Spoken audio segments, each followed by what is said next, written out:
सूरत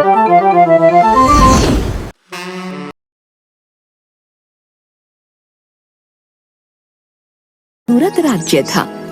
उस राज्य में बहुत ही लालची आदमी रहता था जिसका नाम था कलंदर। वह उस राज्य के राजा के लिए कर जमा करने का काम करता था और उसी राज्य में रहता था। उसका काम राजा के लिए कर जमा करना था। कलंदर जिस चीज को चाहता उसे पाने के लिए लोगों से कर लेने के नियमों को बदल देता और कर के नाम पर उनसे जो चाहता वह हासिल कर लेता। सभी लोग ध्यान से सुनो, राजा ने इस महीने से कर में बढ़ोतरी कर दी है। ये तो हर महीने का है, आप तो हर तरह की चीज पर कर बढ़ा देते हो। ये मेरा नहीं, राजा का आदेश है जिस पर हम सबको सहमत होना होगा। वैसे भी कौन सा ऐसा महीना गया है जो आप बिना कर लिए हुए यहाँ से निकले हो? कलंदर अपने मन में सोचता है, अगर कर नहीं लिया तो अपना घर कैसे भरूंगा? राजा के यहाँ नौकरी इसीलिए तो की थी। अब आप कर में क्या लोगे? जैसे उनकी बकरियां, बैल, फसल इत्यादि। धीरे धीरे कलंदर के लालच की आदत की बात पूरी जगह फैल गई। कलंदर के कारण सब लोग वहाँ पर रहने से डरते थे। उसके पड़ोसी गांव में राघव नाम का किसान रहता था। राघव का एक बेटा था, विशाल, जो बहुत ही चालाक और बुद्धिमान था। राघव का परिवार बड़ी गरीबी में जी रहा था, लेकिन राघव का सपना था कि उसका बेटा एक बहुत बड़ा आदमी बने। यही सोचते हुए वो घर से निकलकर अपने पड़ोस के चाय वाले के पास गया। वहाँ पर उसके दोस्त बैठे थे और चाय पी रहे थे। चाय की चुस्की लेते हुए उनके बीच कलंदर की बात शुरू हो गई। कलंदर के बारे में पता चला, उसने फिर कर बढ़ा दिया है। हाँ, जब देखो कुछ न कुछ ले जाता है कर के नाम पर। अरे यार, हम क्या कर सकते हैं जब राजा उसे पूरा सहयोग करता है। और उधर पास ही विशाल भी गुजर रहा था। उसने गांव वाले और अपने पिताजी की बात सुन ली थी, तो विशाल ने लालची कलंदर के बारे में सुना। उसने निश्चय कर लिया और बोला, मैं किसी न किसी तरह से इस लालची कलंदर को राजा से सजा जरूर दिलवाऊंगा। राजा को कलंदर के इस लालची स्वभाव के बारे में पता नहीं है, इसीलिए ये मुंह मांगे कर वसूल कर सबको सताता है। कलंदर एक बड़ा ही शातिर और चालाक आदमी था, इसलिए विशाल ने बहुत सोच समझकर एक योजना बनाई। अपने परिवार के सो के उठने से भी पहले वह अपने पिता के बगीचे में गया और वहां लगे एक छोटे से आम के पेड़ को खोज निकाल लिया। विशाल पेड़ को लेकर जल्दी जल्दी कलंदर के गांव की तरफ निकल पड़ा। उसे किसी भी तरह सुबह के समय ही अपनी योजना के अनुसार कलंदर के सामने पहुंचना था, वो भी तब जब वह लोगों से कर वसूल रहा हो। ठीक समय पर विशाल कलंदर के सामने पहुंच गया। उस समय कलंदर लोगों से कर वसूल कर रहा था। विशाल अपना परिचय देते हुए बोला, सरकार, मैं विशाल हूँ, अभी आया हूँ और मुझे ये पता नहीं है कि इस गांव में एक गरीब आदमी कितना कर देता है, क्योंकि मैं एक बहुत ही गरीब आदमी हूँ और मेरे पास देने के लिए कुछ भी पैसे नहीं है। कुछ ना कुछ तो तुम्हें देना ही होगा, तुम्हारे पास क्या है? विशाल ने अपने पेड़ की तरफ देखकर कहा, अब मेरे पास बस ये जादुई पेड़ है, इसके सिवा कुछ भी नहीं है। कलंदर ने हैरान होकर कहा, जादुई पेड़? जादुई पेड़ का नाम सुनकर कलंदर बड़ा खुश हुआ। आखिर इसमें क्या जादू है? विशाल ने चालाकी से हंसते हुए कहा, अरे मालिक, ये बहुत ही कमाल का पेड़ है। जो भी इसके पत्तों को छूता है वो कई घंटों के लिए लोगों को दिखाई नहीं देता। वो पूरी तरह से लोगों के सामने से गायब हो जाता है, पर वो सबको देख सकता है। लालची कलंदर को विशाल की बात पर भरोसा नहीं हुआ। क्या तुम मुझे ऐसा करके दिखा सकते हो? जिससे मुझे यकीन हो जाए कि ये एक जादुई पेड़ है? क्यों नहीं, जरूर। विशाल ने सोचा। क्यों ना इसको थोड़ा बढ़ा चढ़ा कर बोला जाए, जिससे ये कलंदर बिना सोचे ही यकीन कर ले। इस पेड़ का अगर कोई एक पत्ता खाता है या अपने माथे पर रख लेता है तो वो दिखाई नहीं देता है। खाकर देखो, आप दिख जाओ अगर किसी को तो बोलना। ठीक है, खाकर देखते हैं।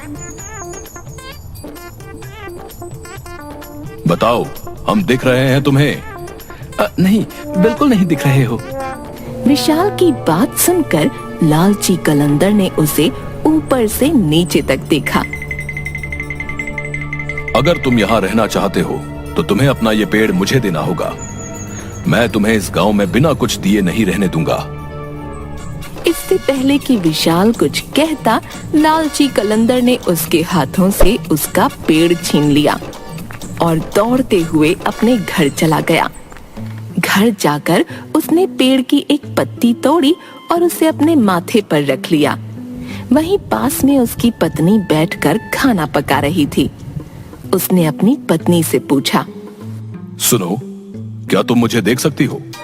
पत्नी को कलंदर की बात सुनकर बहुत गुस्सा आया और वह बोली, क्यों नहीं देख सकती? क्या मैं तुमको अंधी नजर आती हूँ? अब कलंदर बड़ा परेशान हो गया। वह भागते हुए दूसरे कमरे में गया और उसने पेड़ की दूसरी पत्ती तोड़कर फिर अपने माथे पर लगाई। फिर वापस रसोई घर में आकर बोला, अब क्या तुम मुझे देख सकती हो? अब तो उसकी पत्नी को बहुत ज्यादा गुस्सा आने लगा। वह जोर से बोली, तुम्हारा दिमाग तो ठीक है, आखिर तुम कहना क्या चाहते हो? क्यों मैं तुम्हें देख पाऊंगी? क्या तुम्हें लगता है कि मेरी आंखें खराब हो गई हैं? लालची कलंदर बड़ा ही परेशान हुआ। वह फिर कमरे में गया, फिर पेड़ की पत्ती तोड़ी, फिर उसे अपने माथे पर लगाया और फिर अपनी पत्नी के पास गया। फिर से दोहराया, क्या तुम मुझे अब देख सकती हो? पत्नी कलंदर के लगातार इस पागलपन से बड़ी परेशान हो गई थी। आखिर गुस्सा होकर उसने कहा, नहीं, मुझे तुम दिखाई नहीं पड़ रहे, मैं तुम्हें नहीं देख सकती। लालची कलंदर तो जैसे यही सुनना चाहता था। वह खुशी से पागल हो गया। उसने सोचा कि वह गांव में जाकर इस पेड़ के जादू को परखेगा।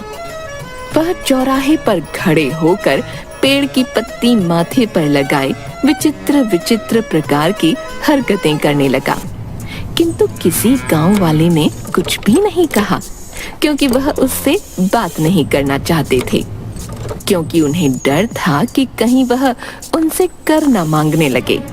लेकिन गांव वालों के कुछ भी न कहने से लालची कलंदर ने समझा कि वह पेड़ सचमुच ही जादुई है। फिर उस दिन के बाद उसे जो चीज पसंद आती वह उठा कर ले जाता। वह बाजार जाता, किसी दुकान से बांसुरी, किसी दुकान से फल फूल, कहीं से कपड़े उठा लाता। सब उसे ऐसा करते देखते पर डर के मारे उसे कभी मना नहीं करते। लेकिन वह लालची कलंदर यह समझता कि वह किसी को दिखाई नहीं देता, इसलिए कोई उसे कुछ नहीं कहता। एक दिन गांव को देखने के लिए राजा की शाही गाड़ी गुजरी। कलंदर ने देखा कि राजा की गाड़ी में बेशकीमती हीरे जवाहरात आदि सजे हुए हैं। लालची कलंदर ने आदत के अनुसार पेड़ का पत्ता अपने माथे पर रखा और राजा की बग्गी से हीरे जवाहरात चुराने लगा। सरेआम उसकी यह हरकत देखकर राजा को बड़ा गुस्सा आया। उन्होंने चिल्लाकर कहा, गिरफ्तार करो इसे। अब लालची कलंदर बड़ा परेशान हो गया। उसने कहा, महाराज, मुझे क्षमा करें, इसमें मेरी गलती नहीं है। एक गरीब आदमी ने मुझे ये जादुई पेड़ दिया, जिसकी पत्तियां अपने सर पर रखकर मैं अदृश्य हो जाता था। लेकिन आज मुझे पता चला कि वो झूठ बोल रहा था, क्योंकि आपने मुझे देख लिया और मैं गायब नहीं हुआ। राजा को उसकी बात सुनकर बहुत गुस्सा आया। राजा ने कहा, ये तो बिल्कुल ही पागलों की तरह बातें कर रहा है। क्या कोई पेड़ ऐसा भी होता है जिसकी पत्ती माथे पर रखकर कोई गायब हो जाता है? ऐसे पागल आदमी को हम कर वसूली के काम पर नहीं लगा सकते। राजा ने तुरंत ही कलंदर से उसकी नौकरी छीन ली और इसके बाद लालची कलंदर सारी जिंदगी उसी गांव में लोगों के सामने अपना मुंह छुपाकर जीता रहा। अपने लालच के कारण उसे सारी जिंदगी शर्मिंदगी झेलनी पड़ी। गांव वालों को जब पता चला कि विशाल ने किस चालाकी से कलंदर को उसके अन्याय की सजा दिलाई है, तो सभी ने उसकी बड़ी सराहना की। और जब यह बात राजा तक पहुंची, तो राजा ने विशाल को महल में बुलाया और उसे उसकी बुद्धिमान होने का सबूत मांगा। तुम ही विशाल हो जिसने कलंदर को पूरे गांव वालों के सामने नंगा करके घुमाया? जी महाराज। तो तुमको एक और परीक्षा देनी होगी, जिससे हमें भी तुम्हारी बुद्धिमानी देखने को मिले। बोलिए महाराज, क्या करना होगा? तुम एक काम करो, ये 2 माला रखी है, एक असली फूलों की है, एक नकली फूलों की।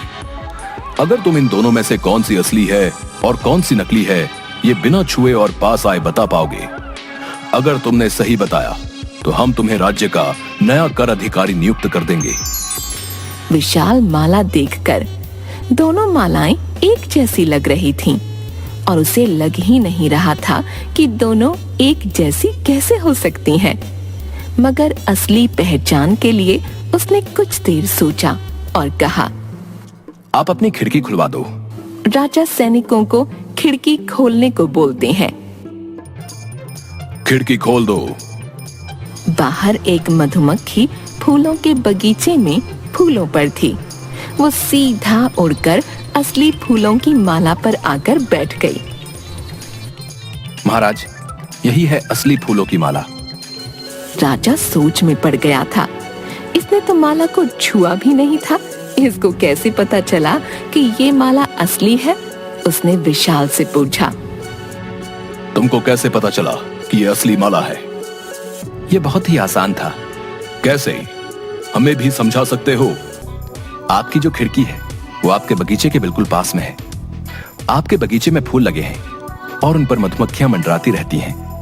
उसी तरह जो असली फूल होता है उस पर मधुमक्खी बैठ जाती है।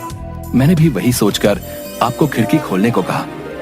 जिस तरह से मधुमक्खी बाहर से आ गई और असली माला पर आकर बैठ गई है। तुम तो सच में बहुत होशियार हो। मुझे ये देखकर अच्छा लगा। राजा ने विशाल की बुद्धिमानी देखकर विशाल को ही कर वसूली की नौकरी दे दी और विशाल न्याय